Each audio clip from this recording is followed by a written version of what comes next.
Good morning, everyone. Y'all are probably tired of seeing me come up here and set up with all my stuff, so I'll just get right into it. This might be a hard case because it involves young people. It might be difficult because it involves young people, right? But it is not a complicated case. It is a case about the most basic right that any of us have, which is the right to defend ourselves when we're faced with people that are intent on doing us serious physical harm.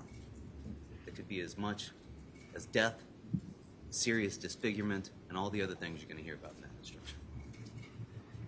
You've heard from the state here telling you, I guess, that Raul Valle is a criminal mastermind who came over there with the plan to be able to use all of this so that now I can claim self-defense. You heard Mr. Valle get on the stand. Mr. Valle, a criminal mastermind, can put together a plan like that? And back home, we'd say, son, bless your heart, but that was mighty stupid. There was a whole lot of stupid to go around that night. There was a fire that got lit earlier in the night, and it started with all that drinking that was going on. And nobody there to say, what are we doing? How do we come into all of this? That's the first fire that was lit. And there were a lot more along the way. But again, not a complicated case. Mr. Valle took the stand, he talked to you, he didn't have to do that. Mr. Valle used a 3-inch pocket knife that Jack Snyder gave him, that Jack Snyder brought, that Mr. Valle didn't even know existed prior to that night. Mr. Valle didn't even know existed prior to Mr. Snyder giving it to him. Where was Raul Valle seated when Jack Snyder pulled that knife out and had it on his lap? Was he in the front passenger seat? No. That was Tyler Da Silva.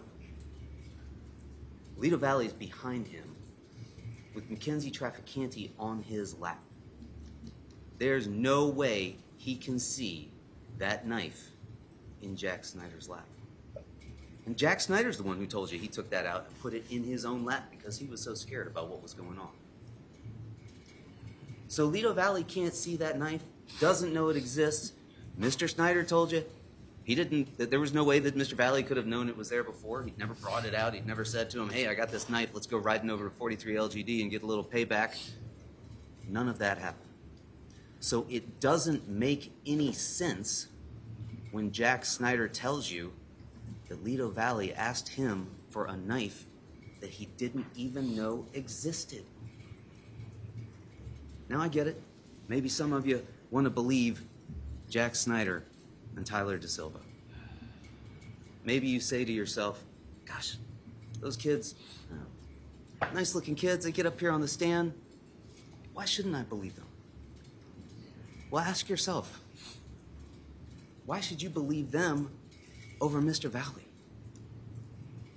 Is there something about Mr. Valle and the way he came up here and took the stand and testified that tells you you should disbelieve him but believe those two? I didn't hear the state talk at all about Exhibits 94 and 96 when they were up here. Did you? What are Exhibits 94 and 96? I bet you remember.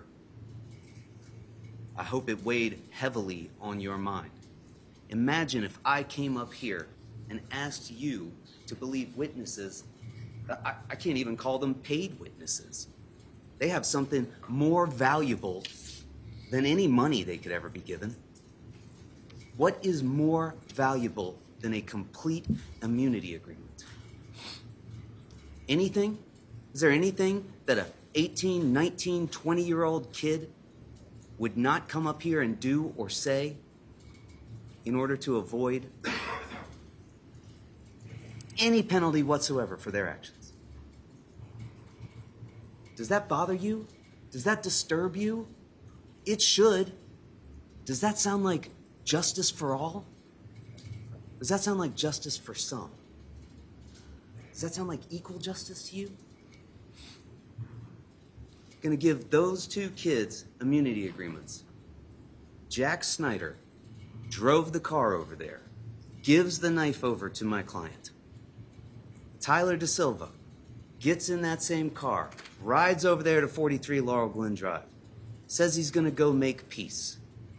Listen, there was a lot of stupid going around that night. Tyler De Silva got up here on the stand and told you, well, I thought I could go up and talk to them because I didn't have a problem with them. Maybe he did. Maybe some of you sitting here look at these kids and think of your own kids. State's attorney did. I know I did. Would any of you put your faith in something as important as this in a 16 or 17-year-old? Would you have reason to doubt that maybe they would fail to go to the grocery store and get everything that you had for them on a list? But we're going to sit here and expect these folks to give us the evidence that we need in order to convict somebody of murder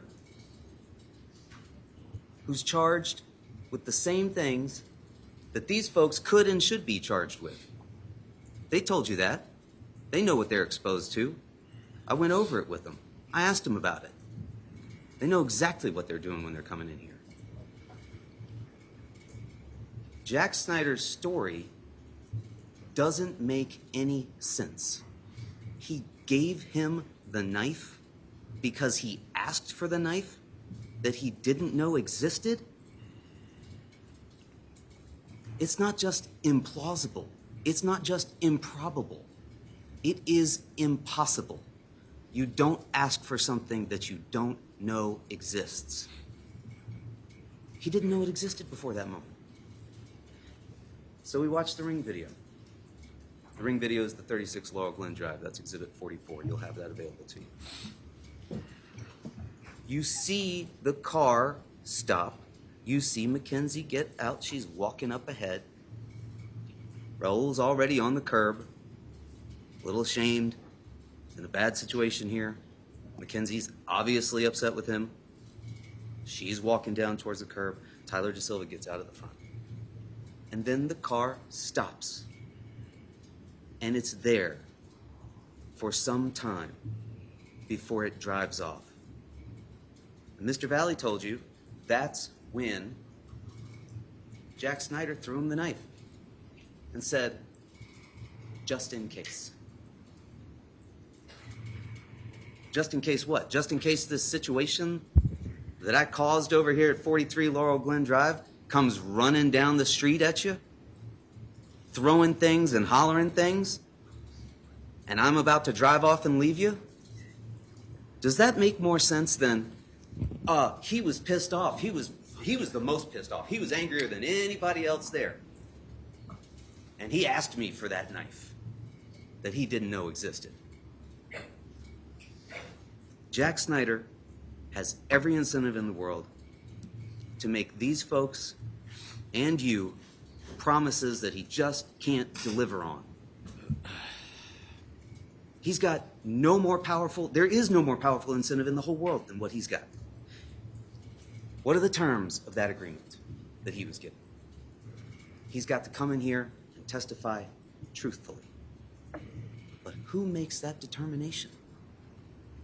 Who's he working for when he's under that immunity agreement? Not me.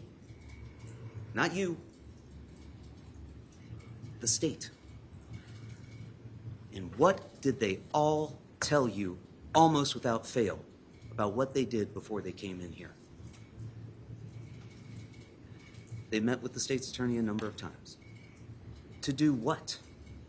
To get ready, to make sure that when they took that stand, they were going to testify truthfully. And I put air quotes around that, because what does truthfully mean in this instance? To those guys, as they told you, it meant not deviating from the things that they had said. The things that they waited 7 months, and after they'd gotten an immunity agreement, before they were going to say anything. Now, when we were in here during jury selection, some of you said, well, there can be a lot of gray. There's more than two sides to every story.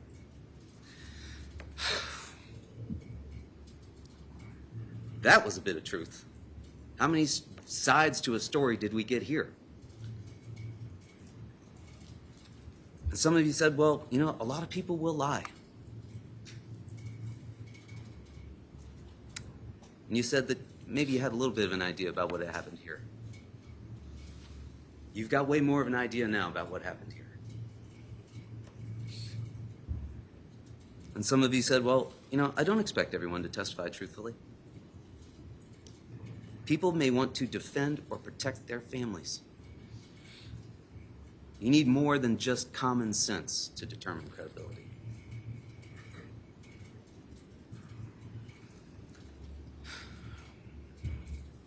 Some of you said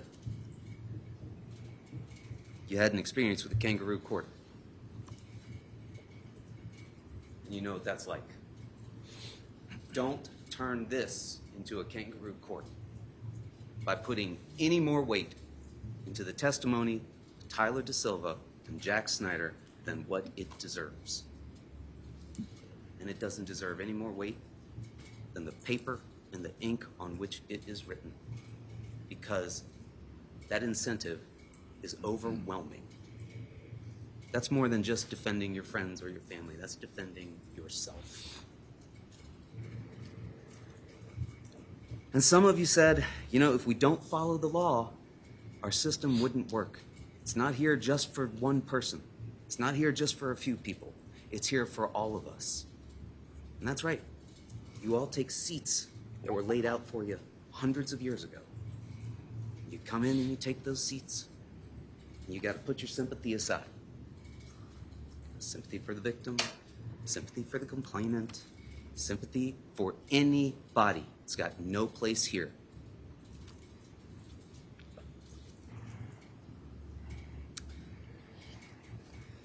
Some of you have experience taking things through a process, doing quality control and making sure that everything has been met along the way. Use that experience here. Does this make sense? Would this pass through quality control?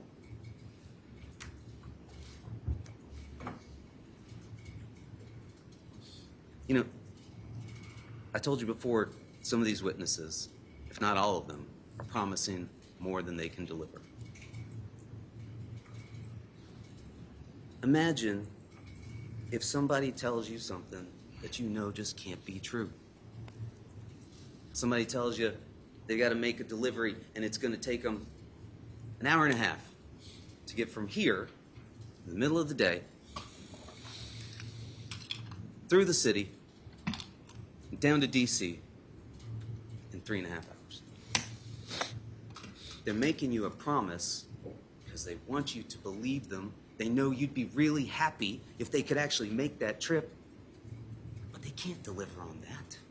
That's more than what they could possibly do. That's what these witnesses are doing for you. They're telling you things that they can see that couldn't have been seen. Why are they doing that? They want to avoid consequences that Mr. Valle is now saddled with. They want to protect themselves. They want to protect their friends. And they want to protect the memory of a loved one that they lost.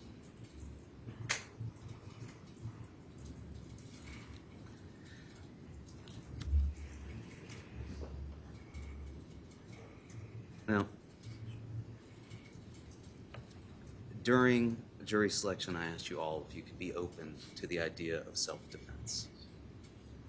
And to a person, you told me that you could. Some of you said you'd had to use some self-defense before. And you said you'd be open to it and you could understand that the law allows you to use self-defense. To defend yourself, to defend loved ones, Whether or not you had experience with doing that, you said you'd be open to it. I don't know what you thought you were going to hear or what you thought self-defense looked like. Some of you had experience with it, some of you don't. But this is what self-defense looks like. It's messy. It's chaotic. It transpires quickly, and you don't have to make the best decision. That's not what the law requires. That's not.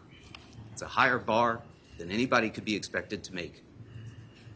It requires that you make a reasonable decision, that you make a decision that you had a reason for.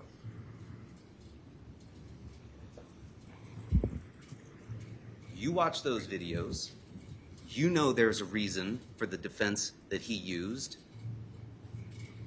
He's down on the ground.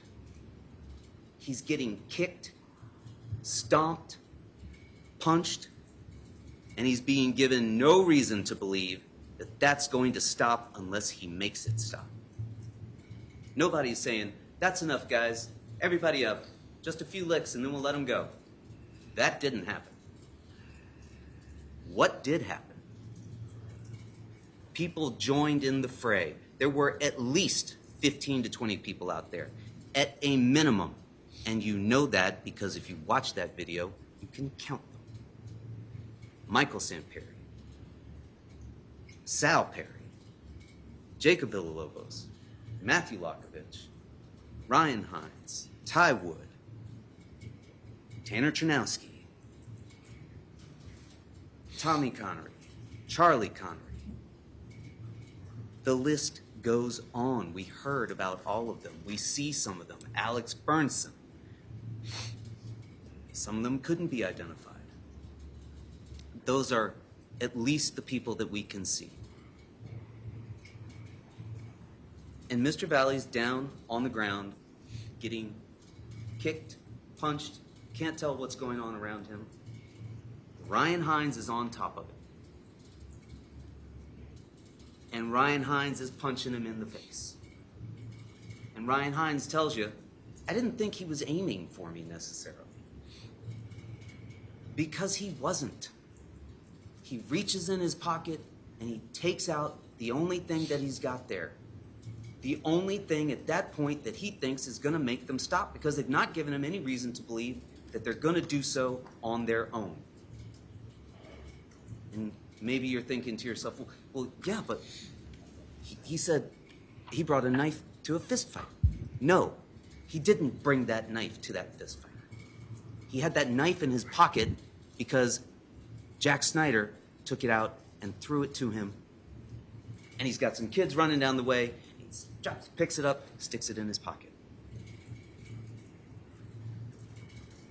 Now you heard the state argue to you, well, you know, they submit that that's when he gave it to him now, is when we see it on that Ring video. Agreeing, I guess, with what Mr. Valle tells us, which is in fact, as you will recall, entirely different than what Mr. Snyder says, than what Keenan Frasick says. Snyder tells you he doesn't give him the knife until it's asked for, which again is completely ridiculous and unbelievable. But he tells you that happens after they're looking at the car. After he's dropped them off, driven down the street, leaving them there, comes back, and then everybody else who was still in the car gets out. Do you remember that? That was Jack Snyder's testimony. He didn't tell you that he threw it to him while they were right there. And Keenan Frasick, what does he describe? A mad scramble through the console, through the glove compartment. Where's that knife? Give me the fucking knife. Didn't happen. It's just unbelievable. It's not what Jack Snyder or anybody else describes. But Jack Snyder and Tyler DaSilva and all these other kids that are in that car, all these kids that had once been his friends, all these kids who haven't talked to him ever since that night, though they still remain very close with one another. Those kids all told you that Mr. Valle was the most upset of anyone there. More upset than Jack Snyder about his car. More upset than Tyler De Silva, who was worried about the damages and how much it was going to cost. He was the most upset of anybody there. And he went into a rage. He was so angry. Gosh, I've never seen anybody that angry in my life. He goes digging through the car and this and that and the other. Why? Does that make any sense? Of course not. Not unless you start to think about what's motivating them to ostracize and distance themselves from Mr. Valle, to aggrandize what he was doing so that they can demonize it, so that they can wipe their hands of Mr. Valle. I had no idea. I don't know. He was so mad. He was so angry. I just thought we were just going to go get back in the car, and I was going to go make peace. It doesn't make any sense. Mr. Valle told you he and Tyler De Silva were best friends. Again, it might have been mighty stupid to get back in that car. But there was so much stupid running around that night. And now Mr. Valle's the only one sitting here facing anything for it. Because he got in that car and had a pocket knife in his pocket. You'll recall not a single witness telling you that he got out of that car and came onto that lawn with that knife displayed. None of them saw it. He didn't get out dancing around with it, licking the blade, asking who wants a piece of this. None of that. He's not a person who carries a knife. It wasn't his knife.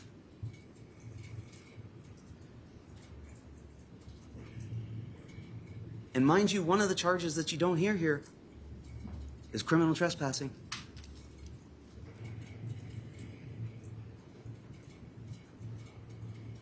It was stupid to go on that lawn. I would agree with you. We could argue about that, and I would concede that. But it wasn't criminal under those circumstances. Those kids, for whatever their reasons were, had invited them there and wanted them on that lawn. What do they tell you? Did we hear a series of witnesses come in here and tell us all the things that they could remember so clearly? And they all could remember, I looked in the car, I might have been a long way away, but I could see Mr. Valle, and I could see Tyler De Silva, and I could see Mackenzie Traficante, and I could see Jack Snyder. But then when it came time to tell us, well, who else was there with you? Who else went out into the front yard with you? I can't really recall. Really?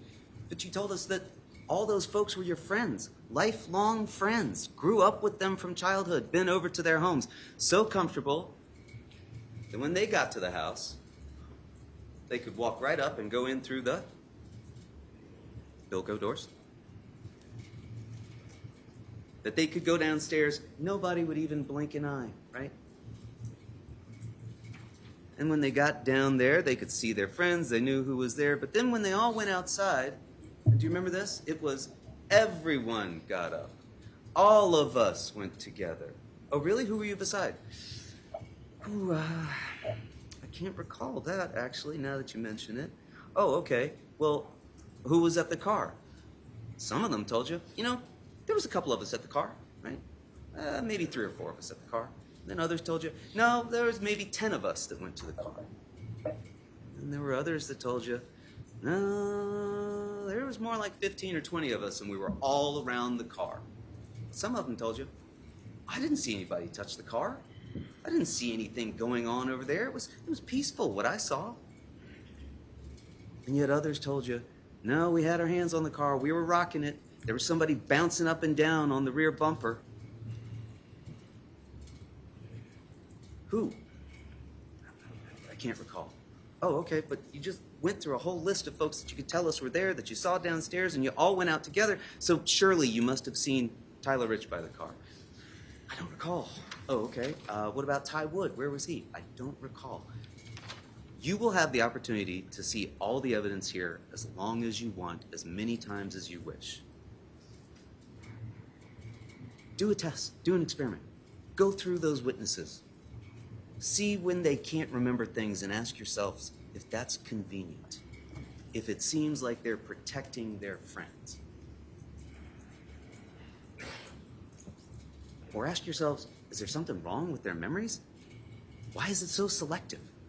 Why can they remember some things but not others? And do those things seem designed to protect their friends and themselves?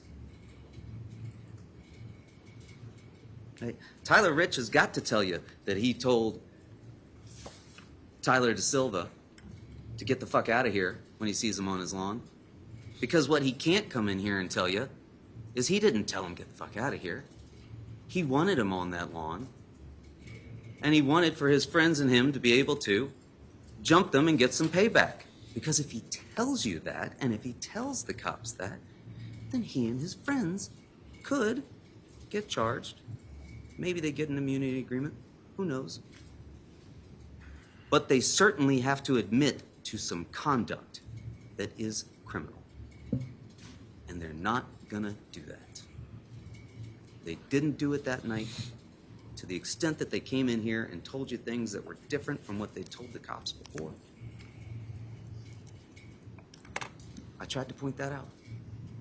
I asked every single one of you during jury selection, probably looking at me like, what in the world is this all about? I gave you the parking lot example. Everybody remember the parking lot example? Right? I said, what would you be interested in knowing? Right? If you came out and you saw two strangers that you'd never met before, and they're each pointing at each other and saying, he did it. And you look at your white car. Remember the white car? It's got a long red gash. Remember the red gash? I said, would you be interested in knowing whether either of them drove a red car?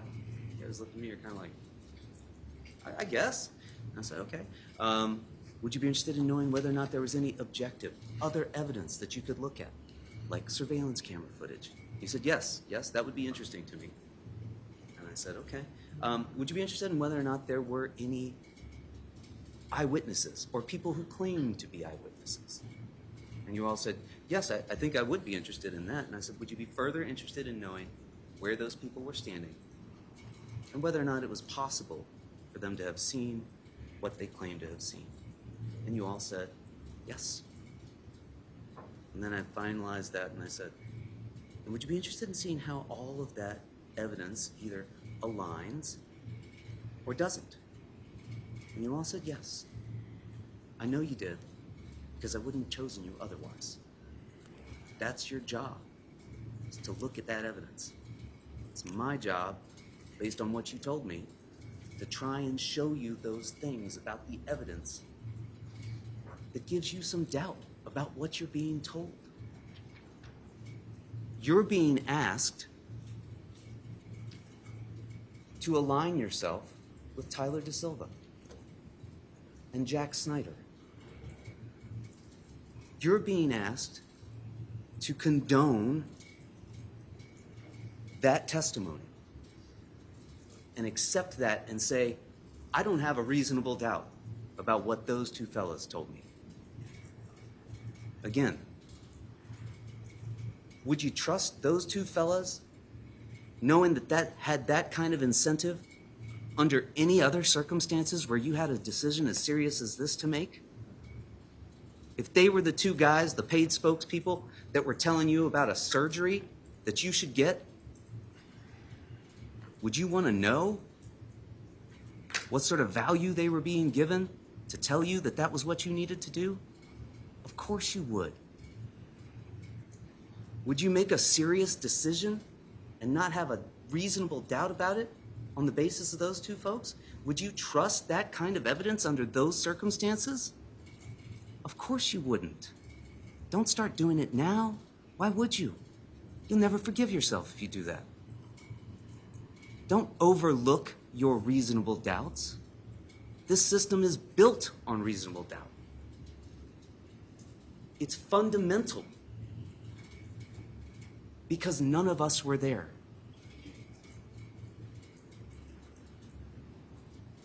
We're looking at it after the fact, and we're trying to determine, has the state proven its case beyond a reasonable doubt? You may feel inclined to try and solve the crime or somehow make things right. That's not your job. You can't fix all the ills that led up to that night. Your job is to determine whether or not you have a reasonable doubt about what happened that evening based on the evidence that you've been presented. And I think you've got more than a single reasonable doubt. You've got reasons to doubt Jack Snyder. You've got reasons to doubt Tyler DeSilva. And you should heed those doubts. That's what the law tells you to do. Listen to your doubt. Give your doubt credence. It is, in fact, what binds us, because it's there for all of us. And if you don't follow that doubt and give it the credence that it deserves, you're not following the law. And you're leaving these seats in a lower place than they were there when you took them.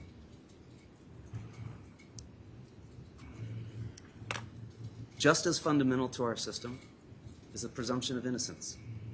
And again, I know I asked every single one of you whether or not you could uphold that. Whether or not you could tell me, as you sat there and looked at Mr. Valle, that you could presume him to be innocent, despite the fact that he had been charged with these things. And again, you know, we made it kind of easy for you. This is not a case of a whodunit. This is not a case where we're claiming somebody else, who knows. No, this is not a case about who did what. With the exception, perhaps, I guess, of Faison Teal, as I think about it. I mean, there's no evidence, really, to show you that what happened to Faison, cut on his arm there, was as a result of a stab any more than Faison coming in and getting in a couple stomps, somebody pushing him from behind, and him getting a cut there. There really isn't. But it's not about who had the knife. It's about why and whether or not that was reasonable. Did he have a reason to do that? Or was he just out there to kill somebody? The state gets a lot of things wrong about this case. But it got one thing absolutely right. This is a specific intent case. But it's not specific intent to murder. You know that. You sat here through all of this. There was no specific intent to go out and murder. In order to believe that there was specific intent to murder Jimmy McGrath, you would have to believe that Mr. Valle was some sort of trained knife fighter who knew that by taking a 3-inch pocket knife and inserting it between the 6th and 7th intercostal, that he could strike directly into Mr. McGrath's heart. Now again, he's no criminal mastermind, and he's certainly no trained knife fighter. What he was a 16-year-old boy, down on the ground, getting stomped and kicked. And the numbers were overwhelming. Was it 15? Was it 20? Were they all focusing their attention on him at one point? Were they all focusing their attention on Tyler DeSilva? In that chaos, that's not a determination he could or had to make. None of us likes violence. We're not up here saying violence is okay. That's not part of the argument. But what we're saying and what the law says is that when you have a reason to believe that you need to defend yourself, that you have a right to do that and to use the force necessary. And that's what he did. And how do you know that that's what he did? Well, I guess if the state's now conceding that he got that knife during that exchange down on 36 Laurel Glen Drive, when we see those folks coming up, then the state should also have to concede the following. He had that knife in his pocket, and he didn't take it out when those folks came up. And he didn't take it out when he got sprayed in the face with WD-40 or PB Blaster. Forgive me, I have no idea what PB Blaster is, but I understand it's something that you could spray out from an aerosol can. And he didn't use it then either, despite having it right in his pocket. That's a lot of control for a person that they want you to believe is basically a homicidal maniac. He can't be both.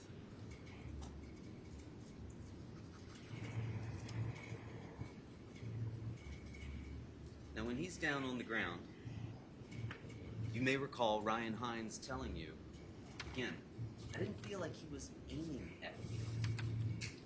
What else did he tell you about his position? Do you remember? You could see his arm doing this thing, but it looked like his other arm and his bicep were somehow stuck under him or pinned beneath him. Sure, because he told you he was in the fetal position down on the ground before he was able to get that knife out and start using it. And he had not just Ryan Hines on him, but all those other boys. You can see it in the video. You've got a couple different versions of that video, and I gave you Defense Exhibit B, and I'd ask you to use it, a frame by frame that you can go through as fast, as slow, focus in on a single frame, and you can see that there are two groups that peel off, that there are two folks that are wearing very similar outfits, and those outfits look very much like the lighter bottoms, dark blue top, some graphic on the back, the Jimmy McGrath, and Tommy Connery admitted to having been wearing that night. And you can see in some of those frames feet attached to those figures, kicking a figure down on the ground that is clearly not Tyler Da Silva because he's being subjected to a separate beating over to the left. And you heard about how there were two fights that developed. And that one goes down over to the right and one's going on over to the left. And think about what he's facing at that moment when he's down on the ground. Because that's what self-defense requires. Not us sitting here later in the cool hindsight of this room, the ability to say, look at this, look at that. No, it's at that moment when you're 16 years old and you're down on the ground and you're facing the entire Shelton High School football team that's pissed off and they already know about the fight at 5 Lazy Brook, right? You heard testimony. They got there and everybody was already asking them about it. One of the first persons that came up to ask Ryan Hines about it was Jimmy McGrath. Griffin Marcinzik told you, Jimmy McGrath's one of the toughest kids I knew. There was already a building fury in that basement. They didn't know about that. This bunch of idiots are in the car. They just got added to a group chat. People are talking shit to them, as they said. People that they claim they knew on social. Can we all agree that if you think you know somebody on social, you don't know that person? I think you guys have all gleaned what a Luddite I am by my inability to work this contraption over here. Knowing somebody on social, you just don't know anything about that person. These were all strangers, at least to my client. Now, you know they're not all strangers to Tyler Da Silva. Right? He told you about growing up with some of them. He told you about they knew cousins and things of this nature. And here they are, texting in the group chat, talking shit, and he says he thought it would be funny to tell them to come over to Trumbull High School because they were going to leave Trumbull High School, and if they showed up, they'd be gone. And then he told you, I saw a picture that got sent on the group chat, and I realized, oh man, I know some of these kids, and he left. He left the group chat. There's Tyler Da Silva, Jack Snyder in the front seat. And they're still going back and forth, and they're still going at it. Jack Snyder and Griffin Marcinzik are really going at it, right? Griffin Marcinzik is taking photos of the car out front saying, "Sitting ducks." That's what he was facing when he's down on the ground. Not you and I coming up around him and saying, "What's going on here, my friend? Perhaps you should not be here right now. This appears to be a bad idea." No, that's not what that video shows. And let's talk about the existence of that video. These kids were ready. They came out with their phones going. This was gonna be a trophy. Just like a hunter hanging a head up on the wall. Let's document this. Let's record this. Not, "Oh gosh, we don't want this to be going on. This seems a little too violent. Gentlemen, let the young man up." No, we're filming this thing. And we're celebrating. You remember Tanner Chanowski up on that stand? When I asked him, "Can you identify whose voice that is saying, 'Yes, sir'?" That was me. That was you? And you're saying, "Yes, sir!" Is that celebratory? I don't know what you mean, celebratory. I don't know. I don't know why I said it. Oh, I asked, did somebody ask you a question to which the answer was "Yes, sir"? Is that what happened? No, I don't think so. No, I don't think so either. And again, how many times did these guys tell you something here that they admitted they hadn't told anyone before? And how often were they telling you, "We were all doing something. Everybody just went.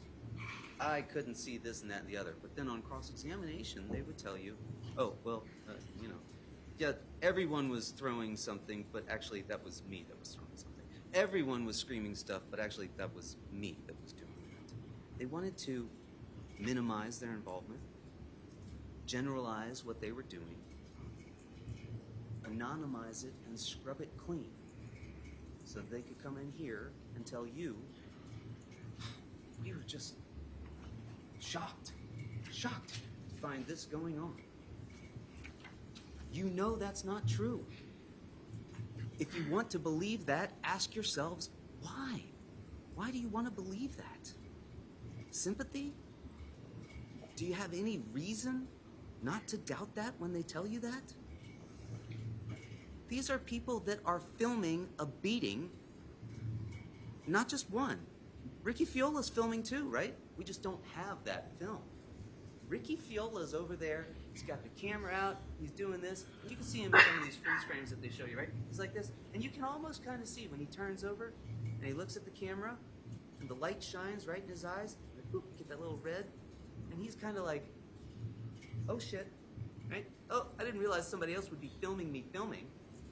And then he goes, and what does he do with that? He goes and gives it right to the cops, right? Nope. He takes it, and he shows it to some girls that were watching the thing go on. He wants to show them Tyler Da Silva getting beat because he thought one of the girls would like seeing Tyler get, and then he kind of drifted off, right? And I asked him, can you finish that for us? And he couldn't remember what it was that he wanted to show him for at that point. There's no reason to believe that those folks were going to stop unless they were made to stop. And if you tell yourself that there's a reason to believe that they were going to stop unless they were made to stop, and if somebody back in that jury room tells you, no, he didn't have to do that. They were just going to stop and then let him up. Well, what's the reason to believe that? I'm asking, what's the reason to believe that? What's the psychology of a mob? What's the psychology of 18 to 20 boys and men? Don't forget, this is a boy at that time. Some of those folks there were men. They had already graduated. Right? They told you. Taylor Capella told us. It was mostly older kids there that night. What is the psychology of a mob? The problem with the mob is not what they do as much as what they might do. Because you don't know what they might do. So when you're down on the ground, you're getting kicked and punched and stomped. And again, we know there's at least 15 to 20 people there. It doesn't matter what these witnesses got up here and told us on the stand as far as saying, no, it was just a one-on-one, or maybe it was two of them talking with them. That's just simply unbelievable based on what we see there and what's going on that video. And we heard a little bit from some of the witnesses trying to tell us Raul's there on the lawn beside Tyler Da Silva. They're facing this big group of Shelton High football players that have started to circle them. He's not got the knife out, but he's going to pull back like he's cocked and ready to punch somebody. And who was that supposed to be? Ty Woods? You didn't hear Ty Woods tell you that, did you? No. You didn't hear a thing from Ty Woods. You heard the people that are trying to protect themselves from what they did tell you that that's why Tyler Rich just had to haul off, even though he was over here talking to Tyler Da Silva, and punch Mr. Valle, who again still had not pulled out a knife, even though he's got it in his pocket. Didn't even pull it out to say, hey, whoa guys, this is looking a little dangerous here. I think maybe you should all know, back off. No, at that point, Tyler Da Silva's still thinking he's going to make peace because he knows somebody's cousin. They know his cousins. Ricky Fiola and Tanner Chernowski are proof that everybody there knew what they were planning to do because they had their cameras ready to go. So those are the kind of folks that are kicking and stomping and punching Tyler Da Silva and Mr. Valle while they're down on the ground. And the first three folks that get stabbed, look at their wounds. Again, Faison Teal. He told you, well, I was sort of over on the side, and then I came in and I started getting in a few, what did he call them? Light stomps? Medium stomps? You ever been medium stomped? Anybody? What's a medium stomp? A stomp is a stomp. A stomp is somebody down on the ground. You don't stomp somebody who's standing up, do you? No. No more than you stab somebody in the legs unless you're down on the ground. Look at those wounds. One to the back of the leg. A couple to the front.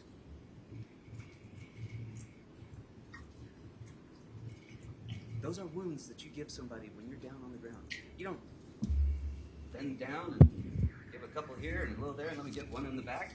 It's just not how that happens. It happens fast because you're frightened and you're panicked and you're scared and you have a reason to believe that you've got to do that because nothing else is stopping them. In fact, you heard Mr. Valle. It scared him even more after he had to do that because it didn't stop. And you've got Ryan Hines. Look at his injuries. One to the ribs. What, when you're over top of him? When you're punching him in the face? Then further down on the side, and finally one down on the hip flank area. Again, what did he do? Mr. Valle was standing with him and went, one here, one here, one here, and then one there. It makes no sense. It's not the way this happened. It's not the way self-defense happens. Again, it's not complicated. Doesn't mean it's not hard. Doesn't mean it's not difficult, the decision that you have to make. But it is not complicated. It is simple. He's down on the ground. He's getting beat. He's getting stomped. The same thing is happening to his friend. Nothing is telling them that that's going to end unless he makes it stop. So with his arm pinned behind him while he's getting stomped and kicked, boom, Ryan Hines. Tommy Connery tells you he comes over and separates them, right? And he takes his place. Takes his place over top of him, pounding him on him? No, he's over there as well getting in his kicks. His leg gets stuck, gets the side, the back, right? Now, Ryan Hines tells you after he got stabbed, that was it. He had nothing to do with what happened to Tyler Da Silva. You know that's not true because you saw that video. You saw that green hoodie, black shorts with the white trim right over there on top of Tyler Da Silva, kicking him and stomping him with the rest of the group. Part of the state's argument here is simple. Who are you going to believe? Our witnesses or your lying eyes? Look at the video. Watch it, and you will see there are two groups here. You will see one group breaks off. That's the group that is beating on Mr. Valle, and then you can see them shove him into the road. He walks to the car. Thank goodness, at that point, Tanner Chernowski was filming. Because what do we see? Camera pans over. He's looking. What's he looking at? He's looking at where Mr. Valle is. Mr. Valle's by the car. He opens the door briefly. You see the light come on inside, the interior light. And then you see his head go just like this. Right? And we can see the side of his face. We see the profile. And you can almost hear the wheels clicking inside Tanner Chernowski's mind. It's like, what's he looking at? Now you see the camera pan again. Boom. What does that camera pan right to? Tyler Da Silva on the ground, surrounded, getting pounded on by a number of kids, right? Kids that are saying, yeah, come on, get some. Who wants a piece of this? Yes, sir. That's what's going on. Any indication those kids are going to just stop that at that point? No. Not a single reason to believe that they're going to stop. They didn't stop with my client until he had used that knife. And they gave him no reason to think that they were gonna until he used that knife. That knife was a tool. It was the only tool that he had available to him to survive that night. That was the specific intent that he had. The state's charged specific intent crimes. Again, they're right about specific intent, but it's not specific intent to murder. It's not specific intent to assault. It's specific intent to survive. Because he had no reason to believe they were going to just let him, that was going to stop. They were intent on pummeling him into unconsciousness at best, serious physical harm, almost certainly, and no way to know whether or not that was going to stop until he was dead. Just not. If you want to believe otherwise, ask yourself why. You're going to get an instruction on implicit bias. Is there something about the way my client looks, the way I am, that makes you think he's any less believable than those kids? That he deserves to have self-defense available to him any less than any one of us? That those kids, if they were down in that same position, wouldn't have done that exact same thing? Would it change your mind if he'd had a screwdriver with a 3-inch shaft in his pocket and that he pulled that out and used it? He'd have the same wounds, stabs and punctures. This is what self-defense looks like. Most of us have never had to think about that before, right? What does self-defense look like? I don't know. Maybe I saw it in a movie or something. There's no manual for self-defense. When you're down on the ground, there's no handbook that you can pull out and be like, page, getting stomped by group of, how many of you are here? Okay. Doesn't work like that. The law doesn't require you to go through that, because if it did, you'd be dead. Maybe that's something that you've never thought about with the law, but I asked you guys, I know I did. Can you follow the law even if you don't like it? And I probably gave you some ridiculous example, like, have you ever heard the song, I Can't Drive 55? Right? There's a guy who doesn't like the speed limit rules, and he says he can't follow them. Well, this is a lot more serious than that, right? This is, can you follow the law even if you don't like the fact that somebody died. But the law is, you just have to make a reasonable choice. Did he have a reason to do what he did? Yes. Do you have any reason to doubt that? What is it? Because Tyler Da Silva told you that the fight was over when he got back over there? You saw Tyler Da Silva in that video. He didn't think the fight was over. He's in the street, hitching up his pants, facing back towards the group. And we can't see Raul at that point. Tanner's perspective is over here. We can see Jimmy McGrath a little bit on the side. And you heard Mr. Valle tell you. They were forming a semicircle. They were forming a horseshoe.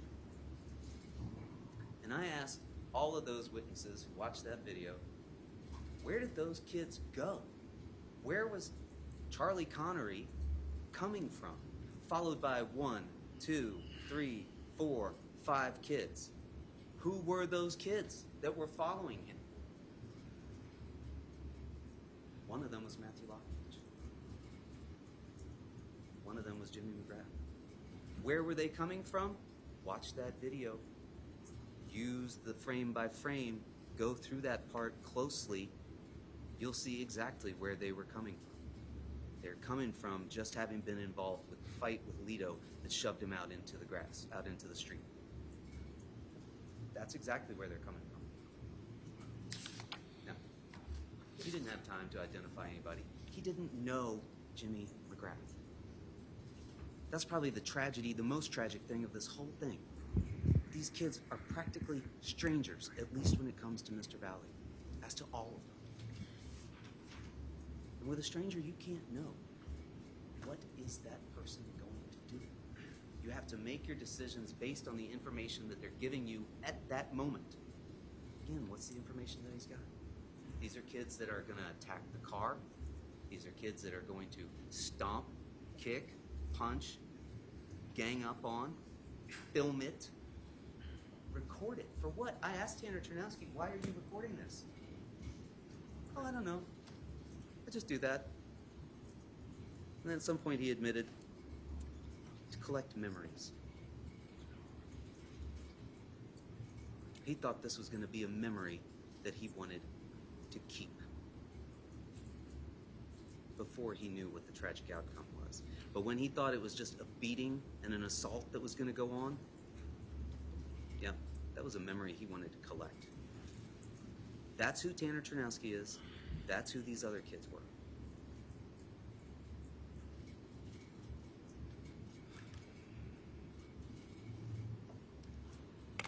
Now, some of you might be thinking, well, when he comes back onto the grass and he passes by Tyler Da Silva, at that point, you know, I can't see any of those other kids that are there. I just see Tyler, and then I see a little bit of Jimmy. Well, you see a little bit more than that. Right? See that hand? Remember that hand down here around the back on Jimmy? It's not his hand. It's Matt Lockovich's hand. Because they're side by side. Because they are part of a semicircle. This is a group that has been acting as a group the entire time. You're telling me all of a sudden this group has decided, oh, let's split up, let's single out. No. And in fact, you can see in the video, across the way, there's another person on the other side of Mr. Valle. He's got on a dark top and there's some sort of white lettering across the top. You may remember I was trying to point that out. You're going to have that evidence. Take a look at it. And ask yourself about perspective, right? Because when we're looking at things one way, we can see it like this, and these things appear to be very distant and far apart. But if I shift over here, now it looks like something else is in front. And ask yourself, wait a second. He steps into that place. These kids are all around him. They don't just disappear. And you say, okay, well, hold on. Charlie Connery's yelling, he's got a knife, he's got a knife. These kids are all backing up, right? Makes perfect sense, right? Thank you, Charlie. You solved that one for us. I think he did, inadvertently. Do you tell somebody who's running out of a house fire, fire, fire? I gotta warn you about the fire that you're running away from. No. You don't. You warn somebody about a danger that they are running into. And that's exactly what was happening here. He's got a knife. He's got a knife. Guys, don't go rush him. You need to back up. That's who you warn. You don't call off people that are already calling themselves off. Again, that just doesn't make sense. And you don't have to believe those witnesses just because it's their friend who died. You don't. And you shouldn't. And you wouldn't under any other circumstances. Some of you have experience doing workplace investigations. You know this is way more serious. These stakes are so high. Why are you going to believe these witnesses and this evidence under circumstances like this, when you wouldn't believe these folks, knowing what you know about them, their selective memory, their efforts to minimize and generalize and anonymize, not put themselves or their friends in any danger? Lay it all on him.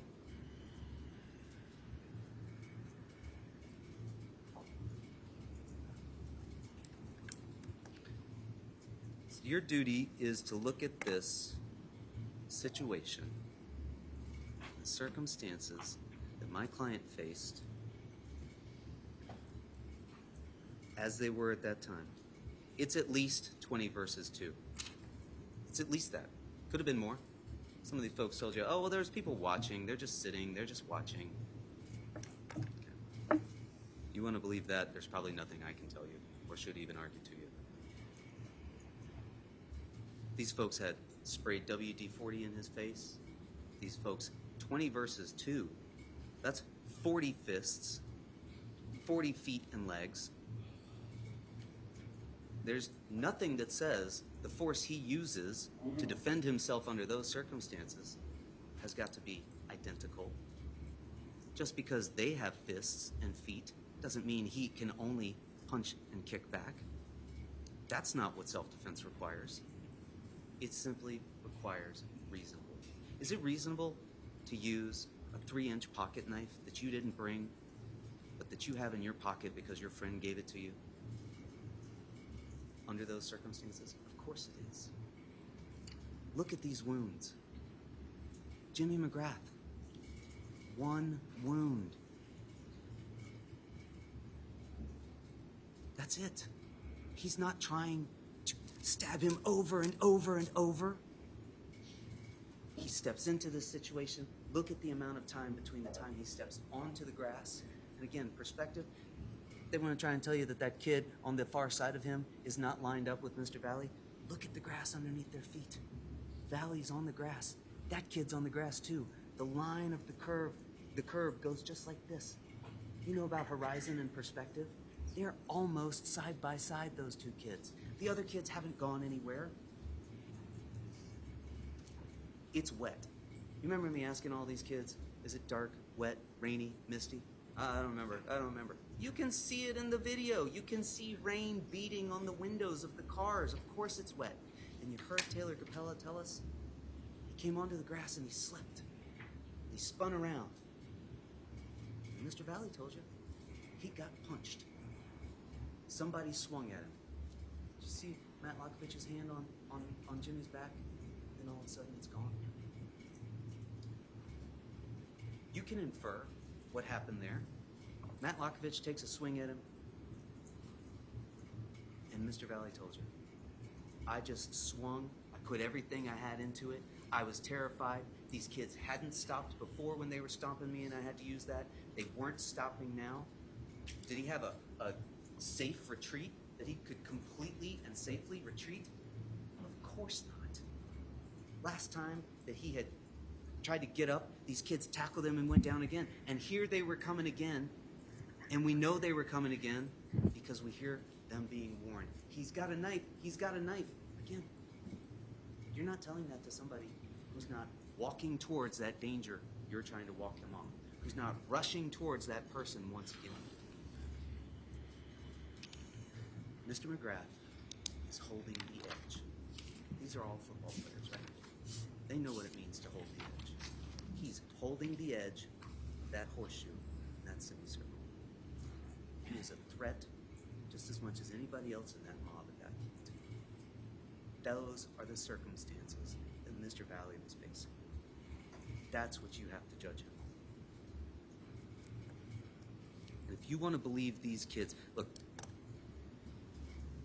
you've heard about consciousness of guilt, right? Why have we heard this evidence about consciousness of guilt? It doesn't change anything about what happened down there on the ground at that point.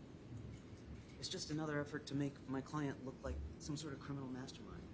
He knew to go out and throw the knife into the woods. Well, let's talk about that. Who told us that that's what happened? Only one person. Jack Snyder. When he's in here singing for his supper, the jailhouse keys ringing in his ear, he's trying to give you something, trying to give the state something, to believe him. Oh, they haven't found a knife. I'll tell him he threw the knife down at the end of Adams, in the cul-de-sac. And then Chelton PD, Detective Bango tells you, oh, we went out, we looked for the knife, we couldn't find it. No knife. I guess that means Jack Snyder must be true. I guess Jack Snyder must be telling us the truth now about this. Tyler DeSilva doesn't tell you anything about that. He's in the car. It stops. Nearly hits his head on the back seat. He's screaming at Jack about something. 1 or 2 seconds later, Mr. Valle hops back in the car. Mr. Valle told you. I got out of the car. I was feeling some pain. I looked at my ribs. He didn't tell you that he had the knife or that he did something with it. He told you he lost that knife, right? And he told you he lost that knife as he was running back, trips and falls. And what's he got on his hands? You've seen it. He's got 2 big, nasty strawberries on the heels, palms of his hands, exactly like somebody would have when they fell to the asphalt. Like it looks like road rash. And he lost the knife at that point. Do you have any more reason to believe Jack Snyder about anything, let alone that? Of course not. Ask yourself, if you want to believe him, why? Why do I want to believe Jack Snyder so badly? He's not giving you any reason to believe him. The text messages. Again, here's my client, a criminal mastermind, conscious of guilt. So he's texting with his girlfriend, who's also, no, she's 17. He's 16, she's 17. They're texting back and forth like he's going to convince her that he wasn't there. That doesn't make any sense. He was panicked. He was still scared. He had no idea what had just happened. Look what he'd just been through. He's not going to convince her that I wasn't there. And then he goes to Florida. He's 16. He doesn't go to Florida because he's trying to get away from things and he knows that he can go down there and escape. I don't even know if you can get on a flight when you're only 16 years old. But he gets on that flight because that's what his parents told him to do. And that's what you do when you're 16. When your parents tell you we're going to Florida. It's not a mastermind move on his part. It's just trying to make him look bad. He doesn't need any help looking bad, okay? Again, bless his heart, there was a whole lot of stupid going around that night. That's my client that I'm talking about.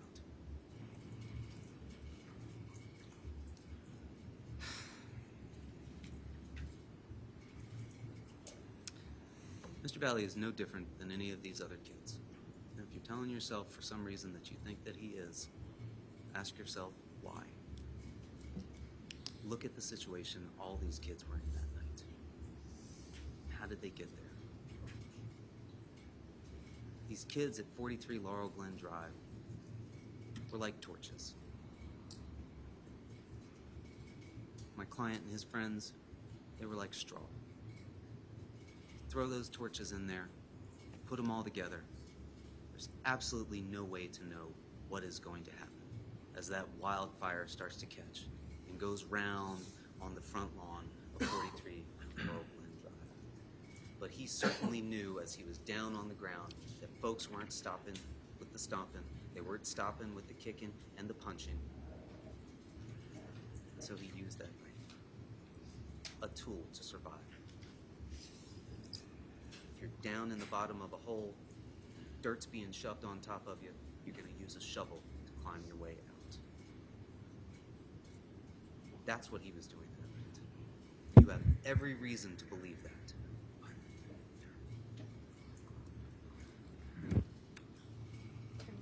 Or a little bit over, so if you wrap it up.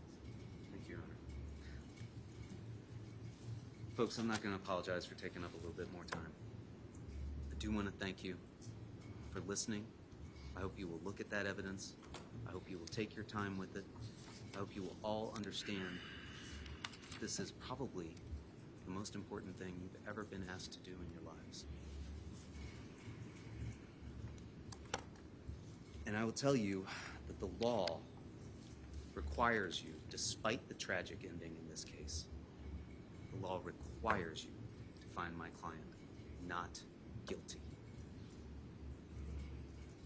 Thank you.